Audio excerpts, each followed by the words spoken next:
perguntas e encerra agora com esses agradecimentos e homenagem. Tá, obrigada.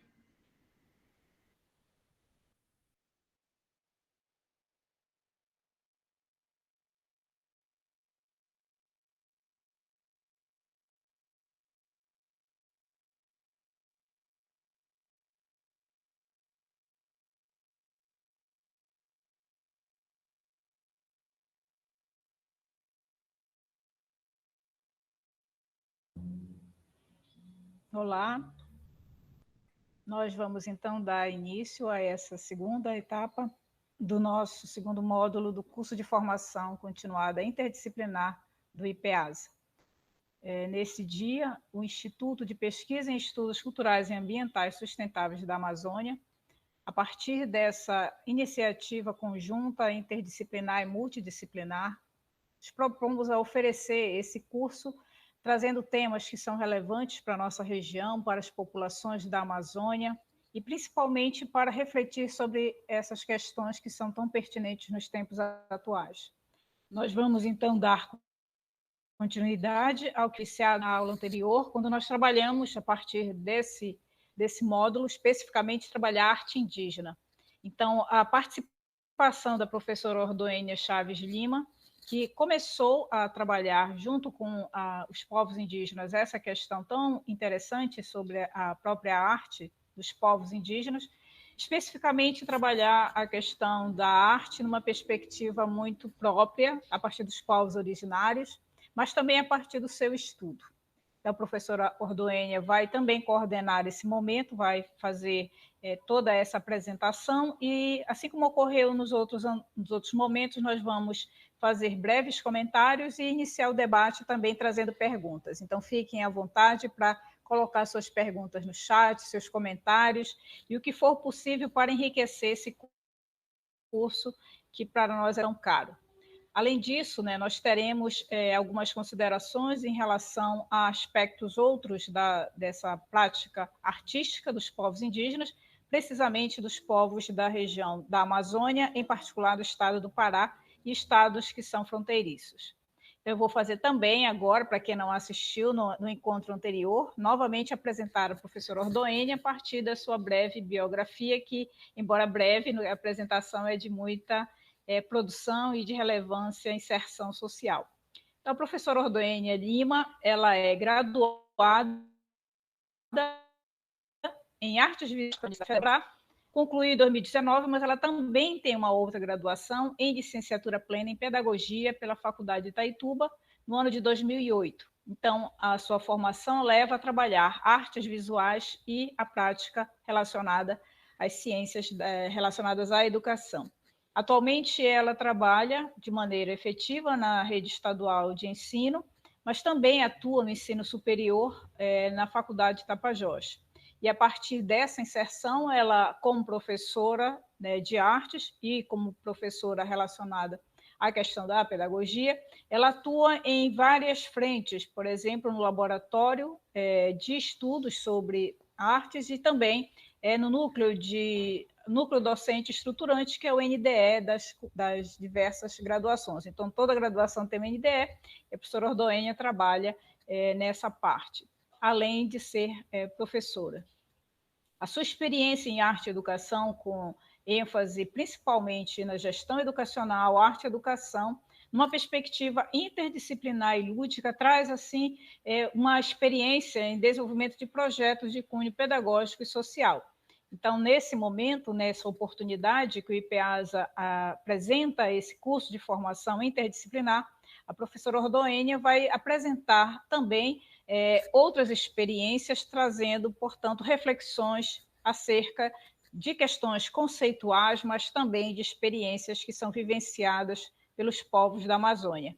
Então, para dar prosseguimento, eu gostaria de agradecer, em nome do IPEASA, pela possibilidade de participar dessa iniciativa, que é muito importante para todos nós, para todas nós, e passo, então, a palavra para a professora Ordoênia, para a gente dar continuidade a essa atividade. Muito obrigada e uma boa formação, uma boa apresentação. Obrigada, professora Denise, obrigada pelas palavras.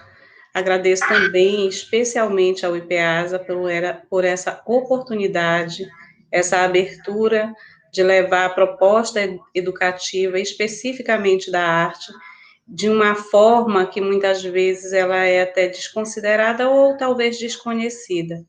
Nós somos gratos por esse momento de também elevar não somente a arte, mas a arte de forma específica, que é a que nós estamos falando agora, que é a arte indígena. Ontem trabalhamos a questão do grafismo, e especificamente o grafismo indígena. Como eu disse ontem, é apenas uma pincelada. É um tipo de trabalho muito extenso, muito longo e que requer uma dedicação muito grande, que acredito que sozinho não se faz.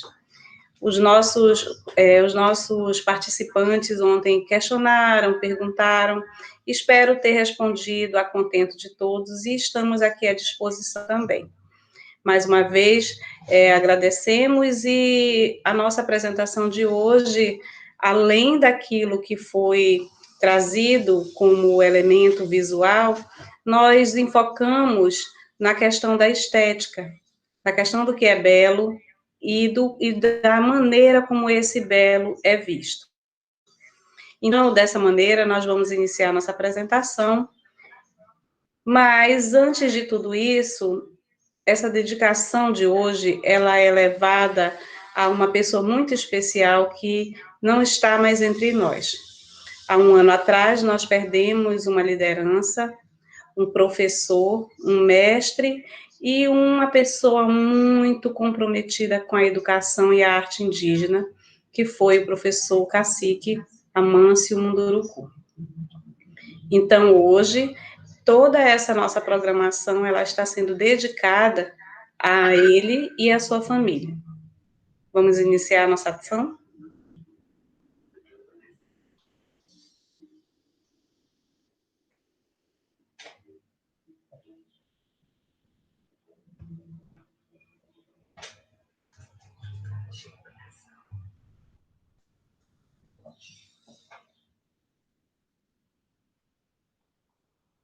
Onde está isso aqui?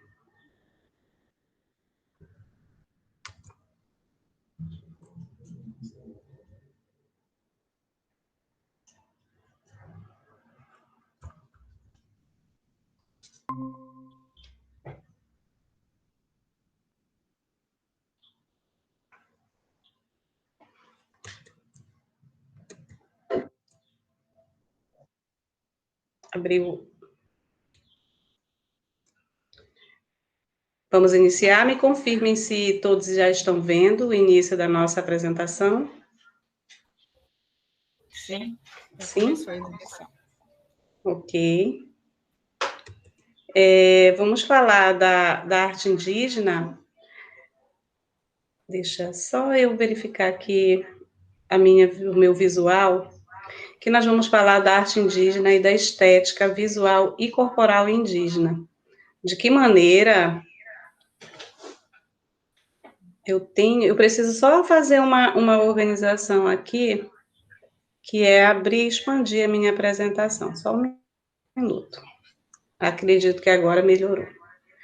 Então, nós vamos falar sobre arte indígena, estética visual e corporal indígena. De que maneira nós podemos identificar essa estética visual, essa forma de manifestação e de apresentação dessa arte. Ontem colocamos o grafismo de forma geral e os suportes que ele pode ser desenvolvido e apresentado. Também apresentamos ontem uma arte que chamou bastante atenção, que foi a Mona Lisa, do Denilson Banil, e hoje ela está aqui de novo. Então, ao lado da Mona Lisa, nós vemos a Mona Lisa original do Da Vinci, uma arte de 1506 e uma releitura do Denilson Banil de 2019, onde ele traz, dentro dos elementos gráficos e visuais, a identidade cultural indígena. Você observa em todo o cenário. Ontem eu só coloquei um fragmento, hoje eu trago toda a imagem. Você observa todos os detalhes, detalhes dos olhos, detalhes do rosto, Ainda não das está armas. aparecendo, Doênia. Não está, Não professora? está, ainda não passou para o outro slide. Perdão, deixa eu tentar aqui. Eu vou finalizar e vou iniciar, ok? Eu vou finalizar essa apresentação e vou iniciar novamente, já com ela aberta, em tela expandida, porque eu fiz, mas ela não me obedeceu. Deixa eu abrir ela aqui e vou iniciar ela novamente.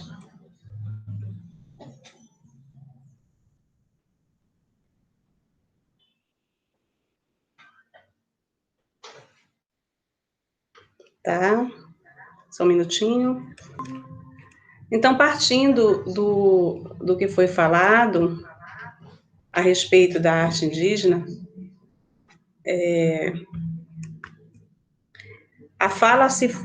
eu terminalizei a minha fala na Mona Lisa, tá? E eu não sei se já chegou a isso, não sei se a minha transmissão ela já está chegando. Sim, já está aparecendo. Sim, né? Isso, está aparecendo em tela expandida? Sim, tanto do Da Tá, Vinci então ok. quanto do Denício Banil. Isso, então o Denilson Banil, ele fez essa releitura, é uma releitura muito pertinente, porque você observa que a construção da estética visual do Da Vinci, ela é toda europeia, enquanto que a Mona Lisa, nessa nova versão, nessa nova releitura, você vê todos os traços físicos, você vê a composição da Mona Lisa, mas você também vê os elementos inseridos, você vê a oca ao fundo, o grafismo no rosto, as armas, a vegetação, e aquilo que caracteriza a arte indígena, que de imediato se reconhece. Então, à medida em que se olha, se identifica que é a Mona Lisa, mas é uma Mona Lisa índia, aos olhos do espectador imediato. Então, a estética visual, ela faz isso, ela vem com esse pensamento de se conhecer, de se compreender. Então, pensar a respeito da estética indígena exige, em primeiro lugar, uma apresentação do conceito do que é essa estética, de onde ela vem, por que ela está ali, qual a real necessidade dela se fazer parte. E a partir daí iniciar a reflexão. Nós somos muito pequenos para entender muitas coisas, então os julgamentos eles acontecem, mas a reflexão é necessária. Eu preciso compreender, eu preciso entender o porquê que acontece essas mudanças. Então, esse olhar, essa nova forma de compreensão, ela vai fazer com que essa minha visão, ela deixe de ser apenas uma visão de suporte, uma visão visual, daquele elemento gráfico. Ela passa a ter um significado. E esse significado, ele precisa dessa sensibilidade. Então, pensar nisso exige muitos elementos, não somente o olhar. Então, segundo o Valgarten, a significação desse valor estético, ele é muito sensitivo.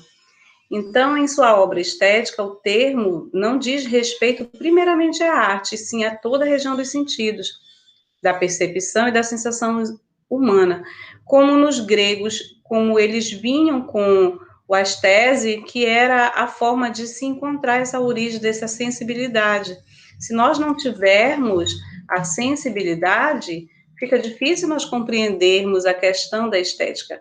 Olha essa imagem, uma imagem circular que de imediato você pensa que é apenas uma serpente, mas ela também traz, carregando aí, vários elementos que você depois vai começar a compreender o porquê. Então, o termo estética, de certa forma, ele mostra um menosprezo da filosofia pelos processos. esses processos cognitivos, sensoriais, físicos e corporais. Então, para Baumgarten, o objetivo da estética seria a perfeição do conhecimento sensível. E ele considera que essa perfeição é a beleza. E está dado ao passo que vai transformar a ciência da sensibilidade na ciência da beleza e da arte. A noção central no texto dele é simples: a beleza e a sensibilidade reconciliam-se com a razão. Talvez, para um não indígena, é a pintura corporal, o traje, a bijuteria, as armas, o capacete, tudo isso que forma esses elementos estéticos seja até muito ou assustador. Agora, para o indígena, não. Para o indígena, isso tudo faz parte. Ontem, em minha fala, eu disse que não há separação. O indígena, ele não separa a arte do cotidiano, ele não separa a arte da razão. Então, para ele, a arte, ela faz parte do todo. Então, assim como essa arte para o indígena faz parte do todo, vem a questão da sensibilidade. Então, a sensibilidade, ela está ali próxima com a razão e essa noção de beleza. Então, não existe um diálogo isolado. Há necessidade dessa interseção de uma coisa com a outra, uma ligação. Não existe o isolamento dentro da arte indígena. Então, todos os estudiosos que fazem pesquisa, que fazem observação a respeito da arte indígena, concordam que não tem por que fazer essa separação, haja visto que o indígena, ele entende que aquilo faz parte do seu ser, que aquela representação visual, ela vai fazer parte do seu ser, ela vai trazer para ele todo um contexto, não só estético, mas um contexto de valor.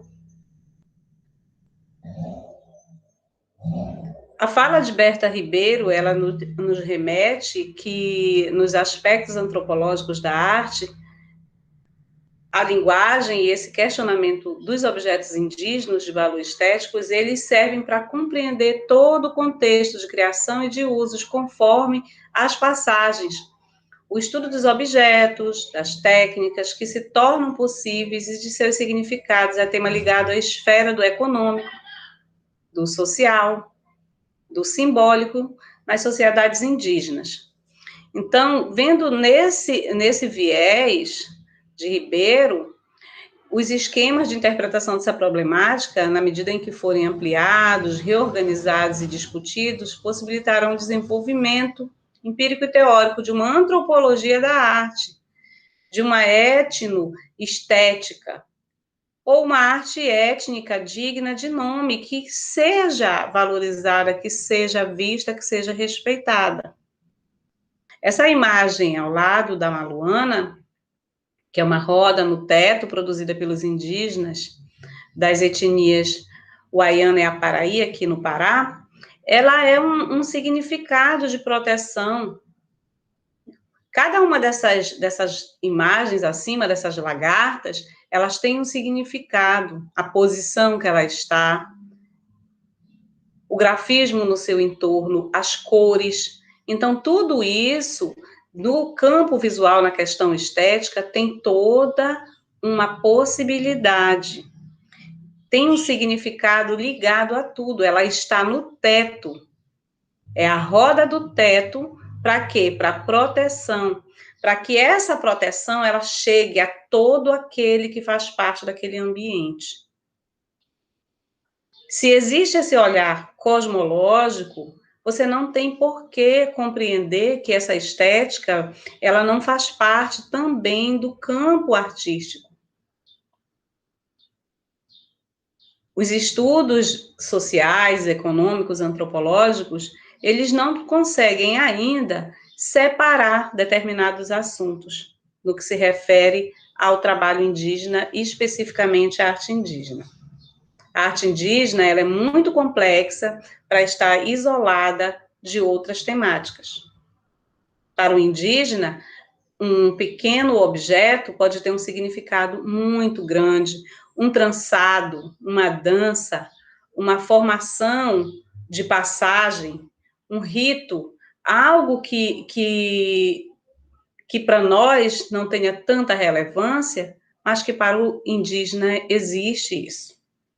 Então, Darcy Ribeiro e Berta Ribeiro foram grandes estudiosos que vieram com essa preocupação. Então, dentro dessa preocupação da arte índia, a arte indígena, a arte étnico, ambos percebiam e estudavam, reverenciavam que os indígenas fazem todas as coisas com uma preocupação estética. Tudo que eles fazem tem uma preocupação estética. Se não está bom, ele despreza e vai fazer um outro.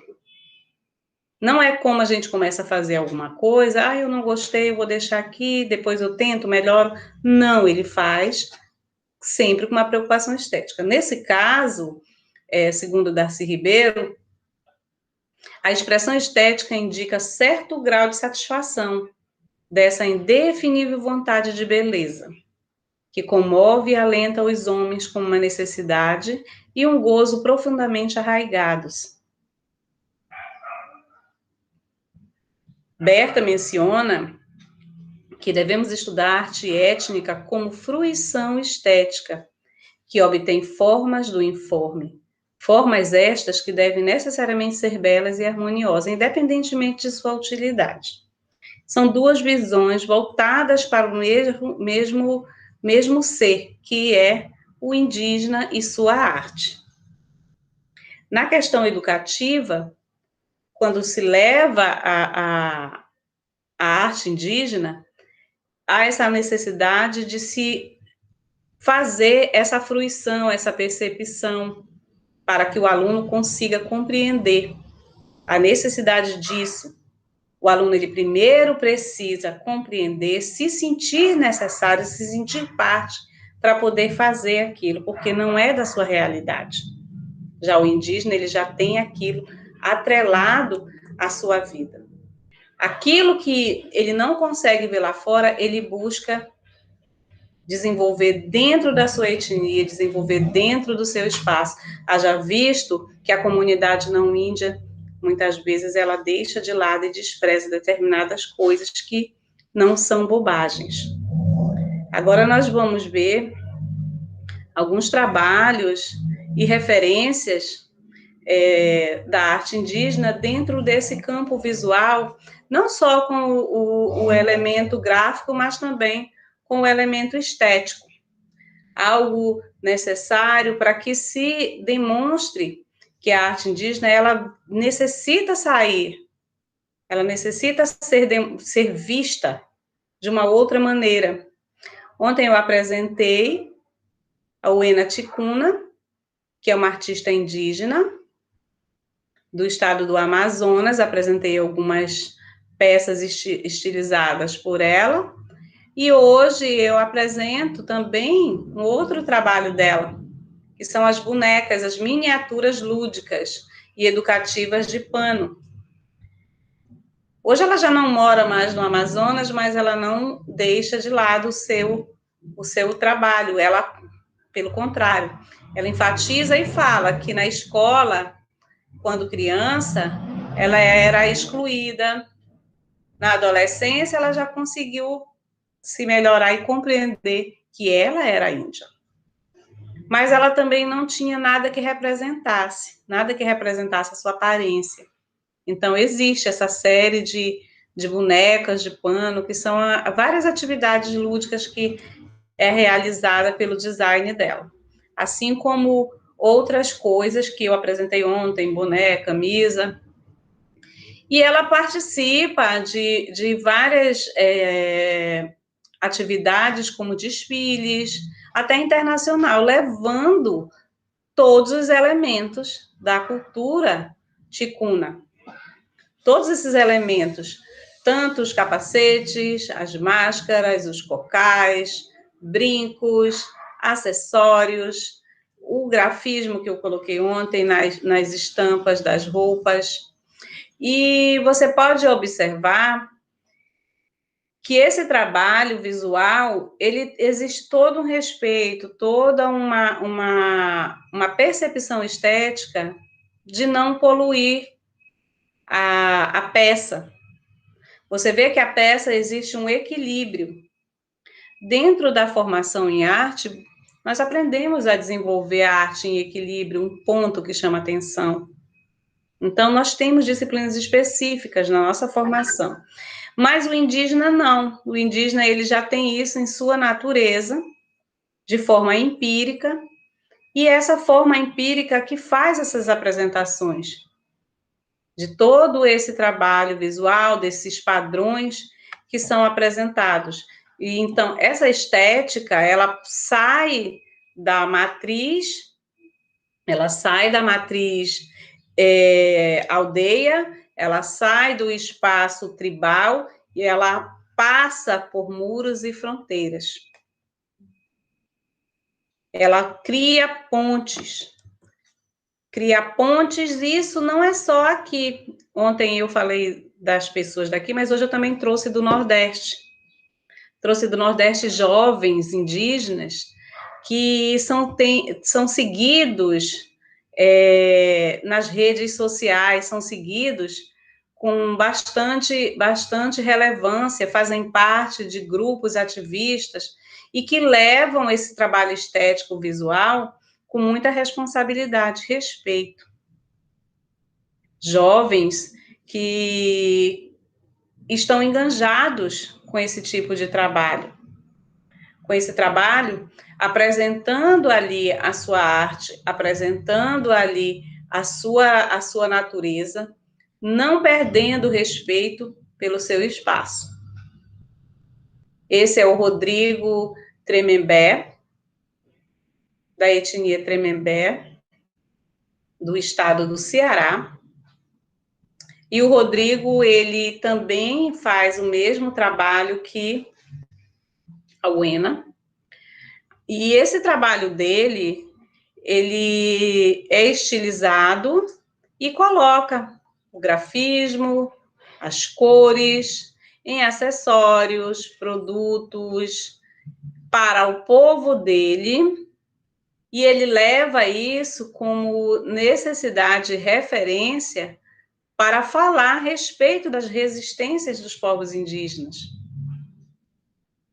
Ele não se afasta disso. Você olha para esse jovem em relação aos nossos indígenas, da nossa comunidade, que os padrões estéticos físicos dele são diferentes do nosso. Mas a sua representatividade, ela é muito próxima.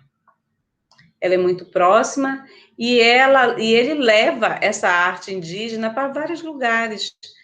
Eu só fiz um pequeno recorte para apresentá-lo aqui para vocês, porque são jovens enganjados com essa proposta, com esse olhar, com essa forma de entender que essa arte, ela é para todos, que essa arte, ela deve ser compartilhada. Ela deve ser compartilhada e não apenas ficar com aquele pensamento de que, não, é só meu povo, vou lutar pelo direito, manter a nossa cultura só entre nós. Não é assim. E dentro desse aspecto, os jovens, eles estão ganhando muitos espaços. Esse jovem tem mais de 7.000 seguidores.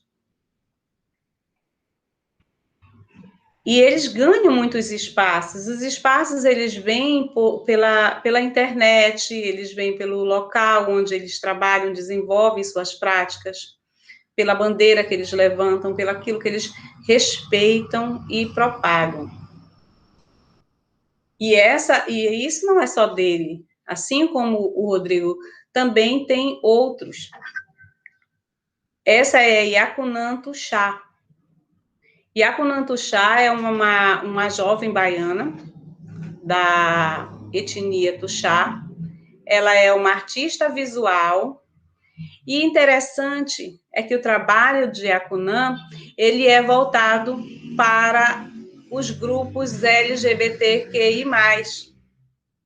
Aí você diz, nossa, mas existe isso nas comunidades indígenas? Sim.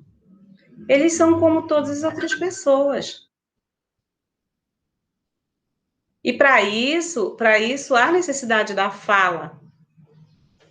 Se vocês observarem, ela é seguida, inclusive, pela Bienal de São Paulo. Por quê? Porque ela tem uma proposta artística que representa a sua comunidade e representa um grupo que muitas vezes também não é visto ou acontece a LGBTfobia, que está bem aí nessa imagem dela. Todos os trabalhos dela seguem esse padrão. E é interessante que ela também já foi bastante premiada, gente. Ela foi bastante premiada, então eu não vou ficar falando dos artistas, eu estou fazendo uma pincelada a respeito do trabalho visual e estético de todos. E seria bom, se depois houver interesse, que se busque entender por que está sendo feito essas intervenções, tá? Então, as imagens que eu trago para vocês dela, ela também teve premiações grandiosas, ela foi premiada no PIPA, e ela leva o trabalho do indígena para fora também. Ela valoriza a rede, ela valoriza as ferramentas, ela valoriza a pintura corporal, mas ela também entende que o indígena, ele também é um funcionário público, ele também vota, ele é mãe, ele é pai, ele é acadêmico, ele estuda, ele é igual a qualquer outra pessoa. Não existe mais essa questão, o índio é índio, tem que ficar lá. Por que o índio não pode?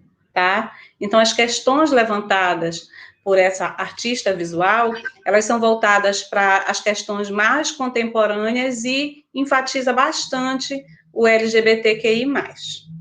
E isso é interessante porque ela já tem também um material gráfico visual dela. Você olha, que você conhece o trabalho, você identifica, é ela, tá? Então, é Iacuna Tuxá, da Bahia, com toda essa gama de informações que está acessível a todos. Os grupos que preferem ficar dentro do seu povo, falar da sua cultura, do seu tradicionalismo, das suas rezas, das suas orações, das suas comemorações, dos seus jogos, da forma como isso é retratado, do banho do rio, do pescar, do tirar o fruto no pé, de acreditar que o passarinho caiu porque alguma coisa negativa estava ali, o passarinho protegeu. E assim, dentro dessa fala, existe o movimento dos artistas os artistas Runicuim, do Acre, e esses artistas, eles fazem isso que eu estou dizendo, eles têm uma preocupação com a vivência interna dentro da aldeia, da preservação ambiental, da floresta em pé. Eles cuidam dessa parte mais tradicional que nós já estamos acostumados a ver, simplesmente a ver. Muitos que conseguem estar lá dentro é diferente. Então, esse movimento coletivo deles é bastante interessante, porque ele retrata de uma forma orgânica, de uma forma natural, os elementos da natureza, ele coloca ali toda a sua potencialidade do fruto, da raiz, dos animais, da pintura corporal, ele coloca tudo dentro de uma arte que é bastante contemporânea e que você não vê ela de uma forma isolada. Quando você olha um trabalho dessa natureza, você vê que ele tem todo um cuidado, todo um respeito com o fruto, um respeito com artistas com olhares também para a parte indígena, mais diversificado. Lembrando que é um trabalho visual e essa estética é a forma como ele está sendo retratado, como ele está sentado. Assim como tem aquele artista que se dedica a fazer algo mais contemporâneo, mais jovial, mais próximo da realidade do não indígena, existe aquele que está ali trazendo essa questão da arte indígena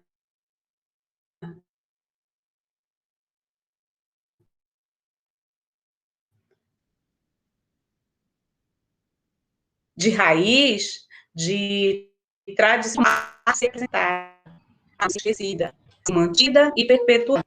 Então, essa questão do trabalho intrínseco das comunidades indígenas.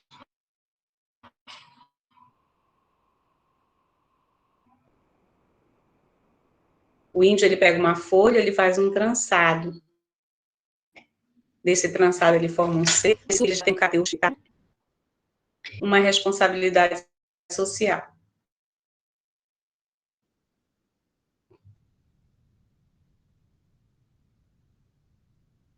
Uma responsabilidade. E tudo isso é necessário porque se faz parte da qualidade estética, se faz parte da qualidade daquilo que quer se propor. Essa qualidade estética também pode ser encontrada nos elementos constituídos como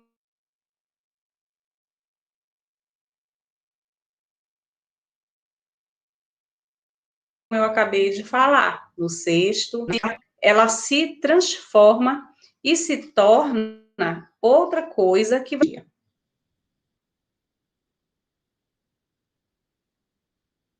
Ademais, um artefato indígena forma em funções relacionadas, não existe essa separação.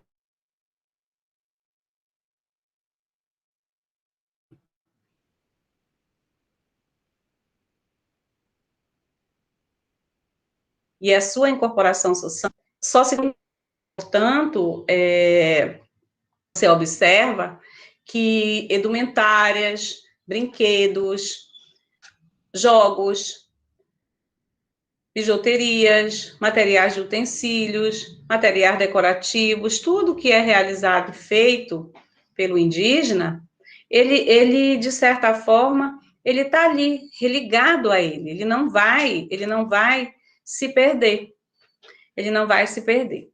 Então, pensando nisso, dentro dessa ação, eu gostaria de apresentar uma fala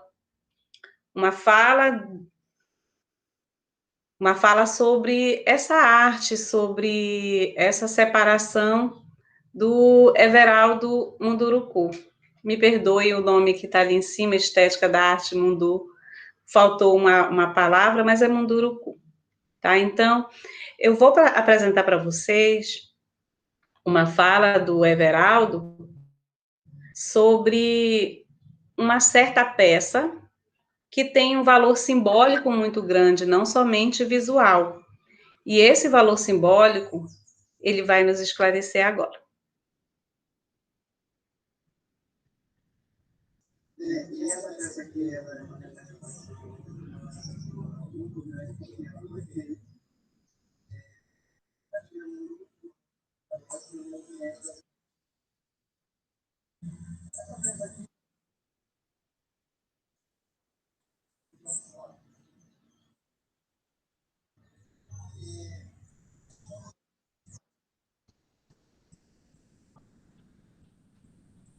O áudio está bem baixo, professora. Daria para aumentar o volume?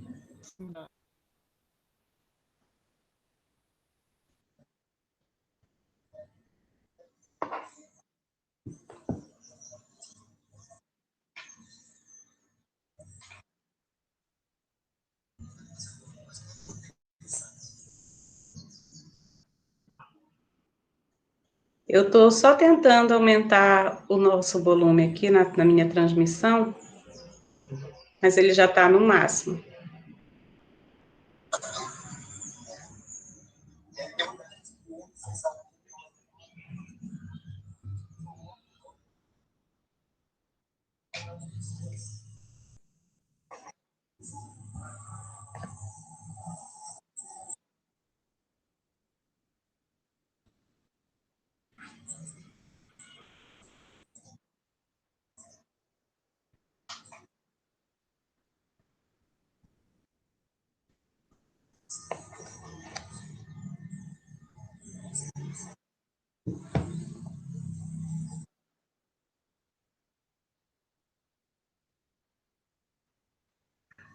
E a gente vem lutando.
Essa fala do Everaldo sobre o movimento das mulheres, ele retratou e ele teve essa fala comigo e me explicou que essa peça em si, ela se chama Curé Curé, pela questão da imagem dela, que é o sapo.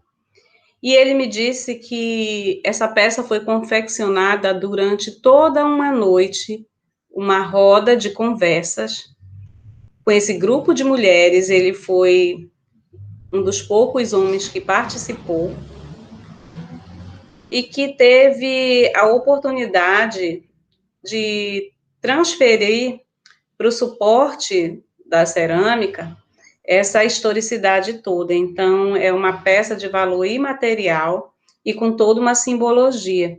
Ele fez ela dentro dessa roda de conversa, no momento em que ele estava com essas mulheres do movimento Itanhé, e construiu essa imagem com esse nome. E toda essa dedicação, toda essa historicidade está nesse suporte. Então, não se separa o trabalho visual do trabalho simbólico, do cosmológico. Então, essa experiência, ela foi muito rica para ele, e ela é muito rica para a gente que começa a conhecer e entender. A experiência artística indígena, ela é muito forte, muito agregada de simbolismo, ela não se separa de muitas coisas. Welter fala que a experiência artística indígena inclui um fazer e usufruto diário, que se revela até em coisas que julgaríamos secundárias, coisas que não teriam tanto valor, como o valor atribuído à alva coloração dos objetos recém-concluídos, em oposição aos utilizados que, por esse motivo, se tornaram encardidos. As produções artísticas expressam na vida indígena os conhecimentos acerca das matérias-primas empregadas, das técnicas, das confecções, do simbolismo agregado. Esses saberes se exercem em muitos campos da produção e da utilização e refletem um longo aprendizado. Então, toda essa fala de Welter, ela é potencializada com a fala do Everaldo. Ela é potencializada com o que ele coloca ali dentro daquela peça, o que ele coloca ali dentro daquela peça de cerâmica, dentro daquele material. Toda uma retratação de uma vivência, de um cuidado, um respeito, um simbolismo, mas que ele também não perdeu a questão estética. O estético está presente, representando o curé-curé, que para nós é o sapo, está presente em forma de círculo no suporte da cerâmica, porque representava a roda de conversa entre as mulheres, e existem outros elementos que não está descrito ali. Ele não descreveu em sua fala, mas ele colocou o que era principal. A questão dessa confecção e desse simbolismo agregado. Não existe essa separação dentro da questão indígena, da arte indígena. A estética, ela é como se fosse uma parte, uma condição fundamental. Não há separação. Então, se você pretende fazer um estudo de arte indígena, não vai ter condições de você fazer separação. Ah, eu só vou estudar isso aqui, eu não vou me preocupar com determinadas coisas, não. O estético, o visual, ele agrega toda uma simbologia, ele traz carregado, nutrido de todo o aspecto cultural, social, todos os elementos que compõem o fazer. Se é bonito para os nossos olhos, ou se é feio para os nossos olhos, nós somos apenas espectadores. A noção de estética é um conceito fundamental para quem o define como arte indígena brasileira, pois, como nós vimos, faz parte da vida e, portanto, da cultura desses povos. Colocar em tudo que fazem a perfeição e o belo é necessário e interessante. É necessário porque aquilo que vai trazer para a sua essência uma fonte de potencialidade, é ali que ele vai se satisfazer. É ali que ele vai dizer, é aqui que eu estou, é aqui que eu sou. É aqui que eu vivo e é aqui que eu represento. E é sempre o belo. No entanto, expõe para que se compreendam a maneira que essa perfeição é trabalhada. É preciso mergulhar profundamente em cada etnia. Eu não posso fazer comparativos da etnia que eu tenho uma familiaridade com uma etnia que eu não conheço. Fisicamente falando, aquele primeiro jovem artista visual que eu apresentei, ele foge fisicamente de todo a aparência estética dos indígenas da minha região. Mas nem por isso ele deixa de ser índio. Então, é uma etnia à parte, e ele também traz e carrega consigo toda a sua apropriação. Então, os significados semânticos aplicados ao embelezamento da cerâmica, da casa, do corpo, trançados e tecidos, possuem uma homogeneidade visual ao universo tribal, que foi tudo isso que foi apresentado aqui. Veio a casa, veio o corpo, veio o tecido, veio a cerâmica. Tudo isso eu trouxe para vocês. Que é um pequeno, mas um pequeno mínimo, que está dentro das relações e dos temas tribais. E assim, eles produzem imagens que passam a ser formas de expressar a sua personalidade cultural e do modo de ser. E essa personalidade cultural e do modo de ser é que transforma, é que leva a essa resistência. E que faz com que o indígena não passe despercebido por esse lugar. O lugar é dele, a terra é dele. E ele tem uma trajetória, e essa trajetória ela deve ser respeitada, deve ser valorizada. O nosso trabalho de hoje, ele é dedicado a essa liderança indígena, o professor cacique, mestre Amâncio Munduruku, que já não está entre nós, que foi vítima do Covid, mas que enquanto esteve aqui, teve uma resistência muito forte. Me ensinou muita coisa.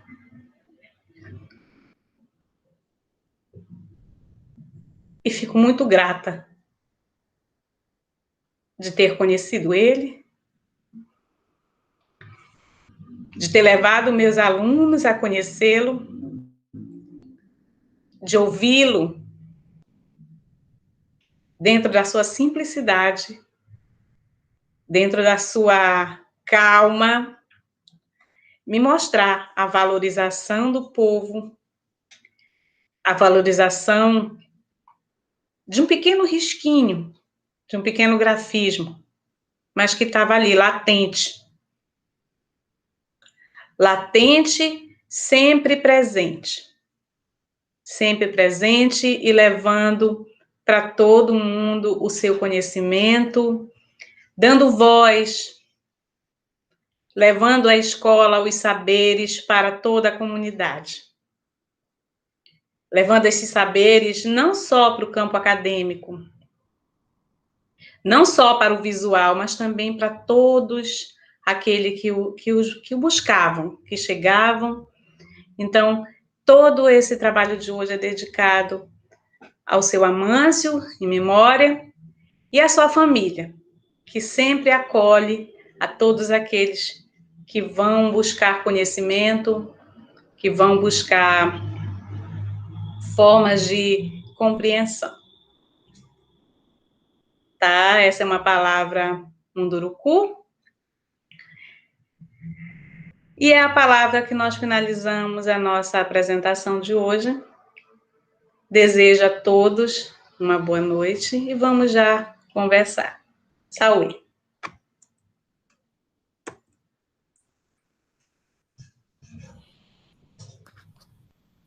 Muito obrigada, Rodoênia. Saúde. Uma homenagem muito importante, porque traz a memória de pessoas que são relevantes para todos nós. E é um momento também de muitas perdas de pessoas que partiram por conta de uma pandemia que para nós não havia ainda nenhuma possibilidade de acontecer, mas que pode ser evitada na sua maneira mais trágica, que é a partida das pessoas. Então, nesse momento, é lamentável que estejamos perdendo tantas lideranças, tantas pessoas, na realidade, o conhecimento e as práticas, as experiências e vivências, conhecimentos dos povos ancestrais, dos povos originários. É uma perda não apenas para os grupos, os povos indígenas, mas todos nós perdemos a cada partida, a cada conhecimento que se esvai, a cada minha lembrança. Tudo isso está indo, mas a resistência se faz a cada momento também. Então, o trabalho da professora Ordoênia, trazendo essas expressões artísticas dos povos indígenas, é uma forma de resistência e é um exemplo de como a arte também pode contribuir para a manutenção das memórias, para a manutenção da cultura. Então, parabéns pelo trabalho, Ordoênia, e aí a gente segue para o debate. Eu gostaria, então, de contribuir com alguns comentários sobre a apresentação do que a Ordoênia trouxe, principalmente em relação a alguns aspectos relacionados à estética, relacionado a essa produção artística dos povos indígenas. Então, é sempre importante ressaltar que, quando se trata de arte indígena, esse termo arte, ele deve ser utilizado, porque geralmente quando a gente trabalha assim na nossa vivência, as pessoas dividem entre arte e artesanato. E muitas vezes utilizam o termo artesanato e isso faz com que haja uma depreciação da produção. Então, a parte criativa, ela se torna menor, porque parece que até mesmo o artesanato é algo inferior à criatividade artística.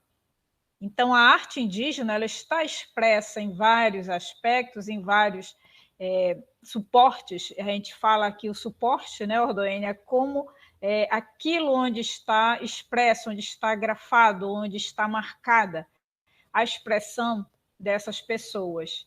Então, que pode ser na cerâmica, pode ser no tecido, pode ser na parede, pode ser na cestaria, pode ser em qualquer lugar, qualquer expressão onde haja essa possibilidade de registrar.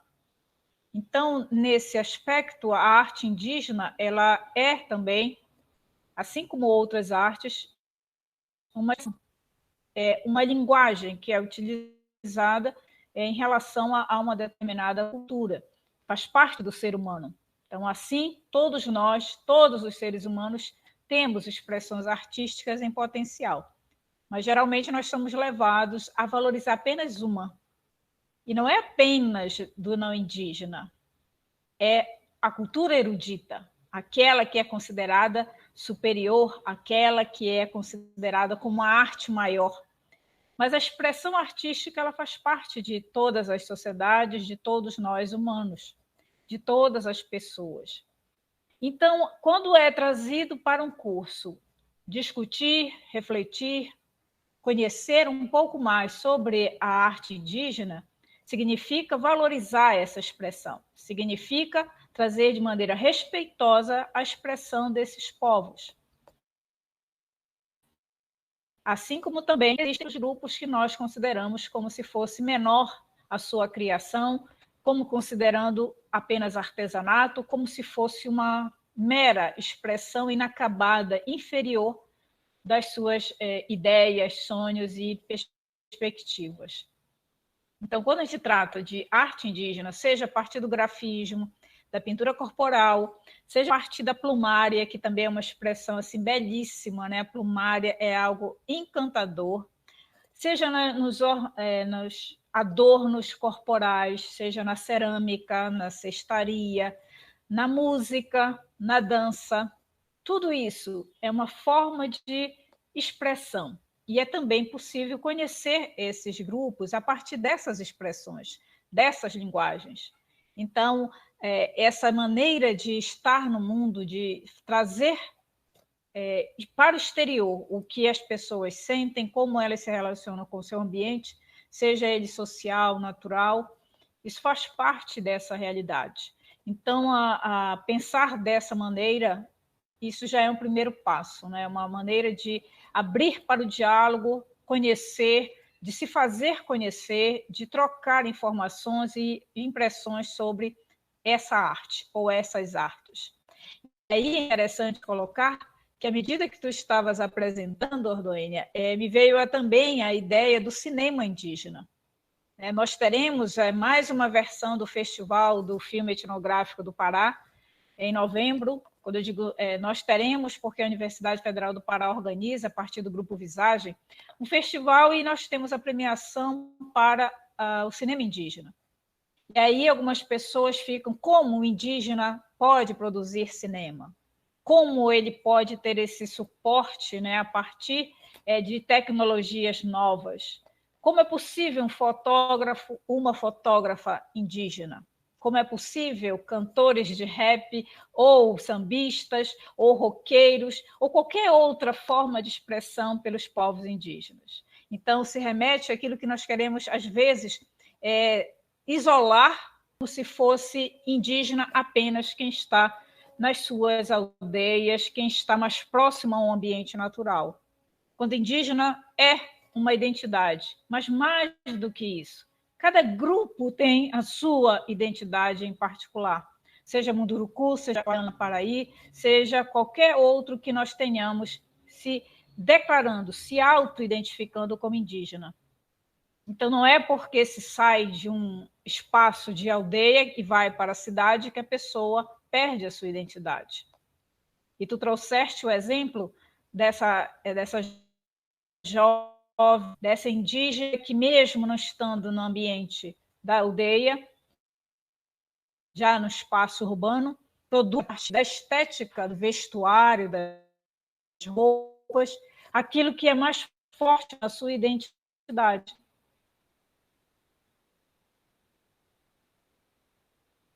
Os gestos, o grafismo, as cores, tudo isso nesse equilíbrio, das formas das cores de uma maneira artística que destaca essa percepção.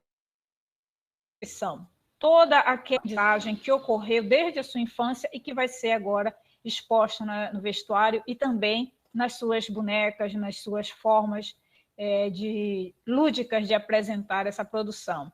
Assim como ocorre também com outras pessoas nessas biojoias, que são joias tecidas, produzidas a partir desses elementos naturais.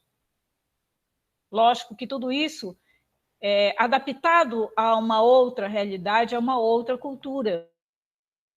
Porque não digamos, não é da plumária, existe todo um código para homens, para mulheres, para crianças, para velhos, assim como a pintura também corporal, assim como o grafismo. Então, às vezes, as pessoas querem se apropriar e basta naquela ideia de que as pessoas indígenas andam nuas ou então apenas com ornamento de uma pena de um pássaro qualquer na cabeça, grotesca às vezes.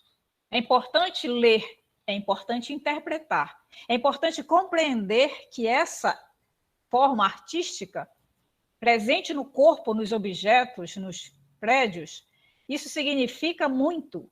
Existe todo um código, existe toda uma regra, é uma linguagem, é uma maneira de expressão. Então, às vezes, podemos considerar tudo isso como algo que tem nenhum, porque nós não compreendemos. Então, é como se dissesse, eu não conheço, então eu não valorizo, eu desconsidero.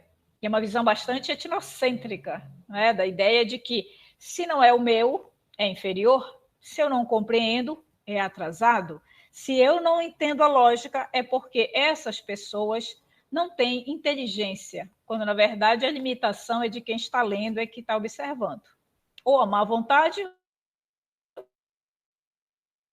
ou realmente por limitação. Não trata desse aspecto estético também em relação à arte.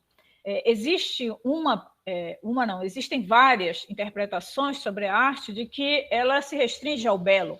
E aí a gente pode tensionar e dizer o que é belo, né? Porque também a beleza ela tem parâmetros gerais, mas também tem aspectos culturais, aspectos particulares. Então, se existe harmonia e equilíbrio, se existe proporção, se existe aquela proporção áurea, se existe toda aquela ideia de que há um equilíbrio que é agradável aos olhos, isso também é aprendido.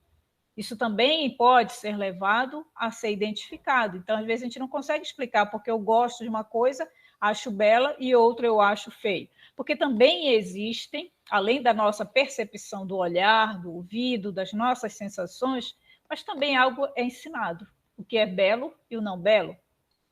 Mas mais do que isso, a arte ela é aquilo que causa emoção, é aquilo que nos inquieta, é aquilo que nos faz parar. E isso não é restrito a um grupo, não apenas a quem vai para a escola, não apenas